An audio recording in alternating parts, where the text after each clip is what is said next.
I got this engine upside down. I'm going to put the exhaust on it. Before I do that though, I'm going to give it a little prime. Got a nice clean old funnel. I'm just going to dump some oil down in here. Hopefully this is going to get down into the oil pump, because oil pumps don't like to pump air.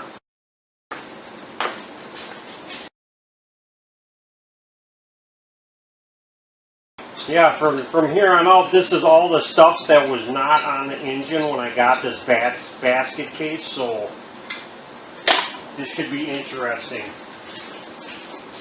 All of the rest of the stuff that I'm going to put on after this, I did not take off of the vehicle. You're going to put a little lubricant, or I put silicone paste on these O-rings. Try to fish this up here. I just like to get the feel for these, because these nuts can get really sticky.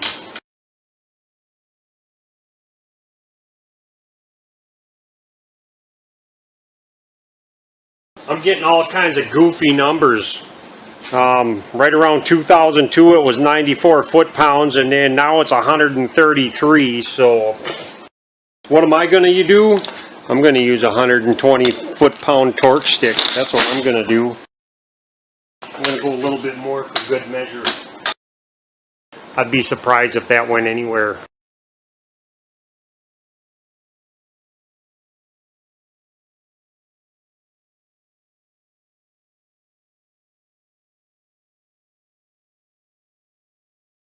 Nick says, when I get done with this, I'm going to love Subarus.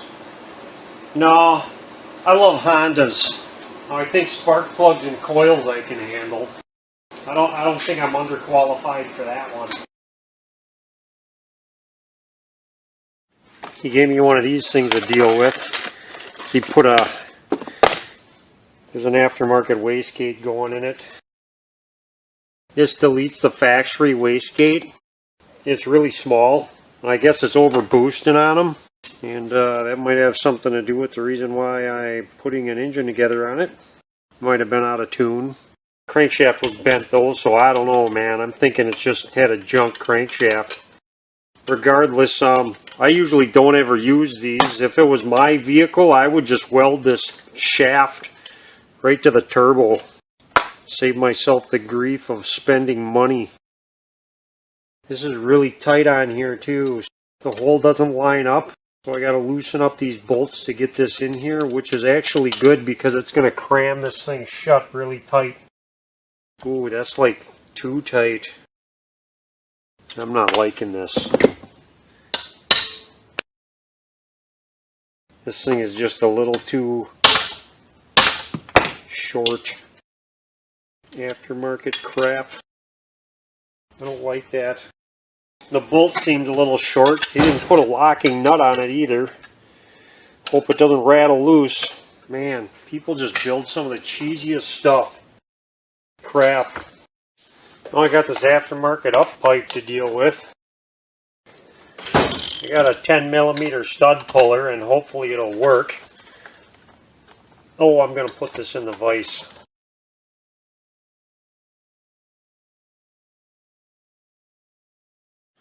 I think I'm almost ready to put this engine in. These things are so dang picky. Getting it level and square is pretty important. I want it level, I want it horizontal, and I want it tipped back, just tipped up in the front just a little bit. That's exactly where it is. I made a little bracket here. A little piece of metal I had laying around in a chain, so I'm doing it like that, and I made a bracket for the front, and I'm just going to use ratcheting straps if I need to move it right or left or front or back. I got one on there and I think that's all I need, but we'll see. I talked the guy into getting a clutch. That bearing just pops out real easy. So yeah, usually when you give it to the machinist, this is the way you give it to them, with the pins in it. And most machine shops, they charge you a little money to take these pins out. So if you want to save yourself a little money, you can take them out yourself. All you need is a good claw hammer. That's all you got to do. Comes right out. They get a little gnarled up, but you can clean them up. You can hit them with a file or whatever. If they fall in, then you want to flip them over and use the other side, or mar them up, knurl them up a little so they go in hard. Yeah, usually these are really hard, and these aren't though. These are really soft. I don't know why they're so cheap. The car is here. The only way my anxiety is going to dissipate from this thing is if this thing's in, running, and out of my garage. I got to get this thing going. I got a new clutch pressure plate, throwout bearing, pilot bearing. It's all Excetti stuff, which is good. They give you this little tube of stuff. I vacuumed all this out pretty good.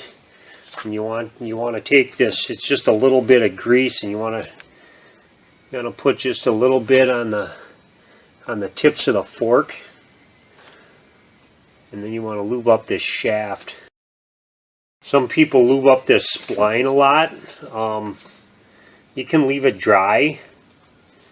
I put a little bit on there, not much, just enough to help it kind of go in. But yeah, most people will tell you that's a no-no. Leave it dry. There's a rib on the inside of this. This throwout bearing. There's a groove in there, so you can kind of fill that up with the grease too.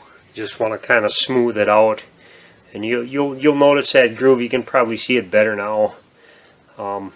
It's kind of like it's almost like packing a bearing in a way, because that stuff will sit in there and keep it lubricated.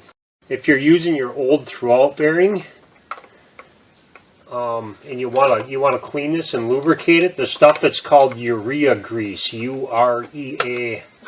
Honda sells it. I actually have a package of it. I just want to wipe this off a little bit because I don't want too much on here. Too much is not a good thing. You don't want this stuff splurging all over on your clutch.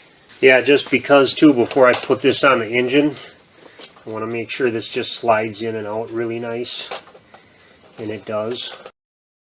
You can tell that what little bit of lube I put on there does get on this disc, because it falls in a lot easier just working this thing a little bit. Pounding in this pilot bearing, I don't know, I got it like maybe 1/8 or 1/4 of an inch on the inside of this. You want to use a socket that's the same diameter or a hair smaller on the outside. You don't want to pound it on the inside, and you don't want to pound it on this seal. So I already did that. And then this pressure plate, these pins, they were a little marred up, and I don't know, I filed them down, and I actually put the marred up side on the inside so the pins stay held in really good. I just want to make sure these fall in real nice. And it does. I don't like the idea of torquing on these bolts while it's on the engine hoist, so I took this leg off right here. I loosened it up so I can get the flywheel up this way while it's still on my engine stand, and then I got it on the cherry picker too. You probably don't need to, but I put red Loctite on these. Every time I do a clutch, I put red Loctite on these. I don't care what it is. It always gets Loctite.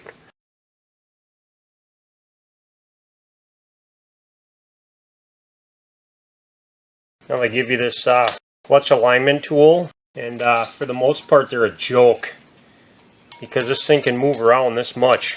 So it's kind of stupid. I clean the clutch surfaces really good, the flywheel and in the pressure plate.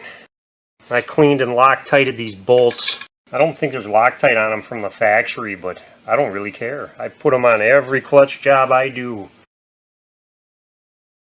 Now, rather than putting this pilot bearing in, or this alignment tool in and running it home, you can see that this thing's kind of stuck.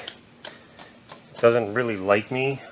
Most clutches you can get your fingers in here and you can just see, you can feel if it's aligned with the pressure plate all the way around. You'll know if it's moved around one way or the other. But this thing's so frickin' tight, you can't do it.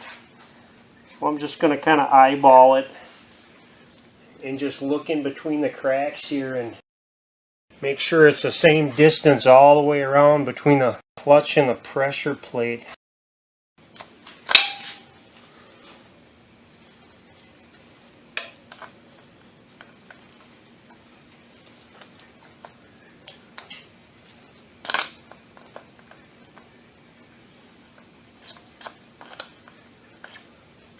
And then you want to make sure that this thing slides in and out real easy.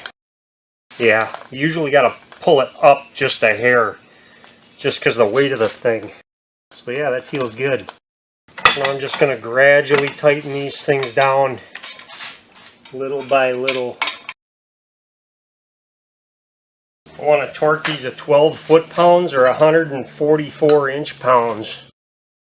Okay, this thing's ready to go in. Okay, I got a jack under the transmission on a block. I got an oxygen sensor I got to take off.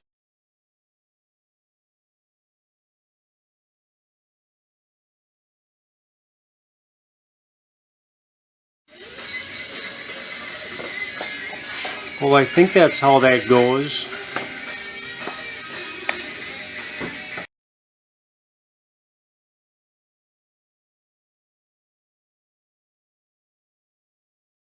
Alright, I got this thing together enough to see if it's going to run. I still got to add coolant and I got to put a bunch of covers on, but I put the battery in.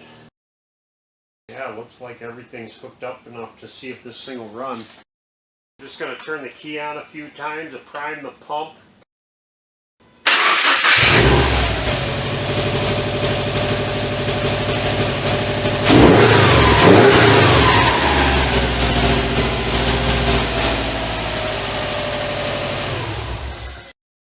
Okay, it runs.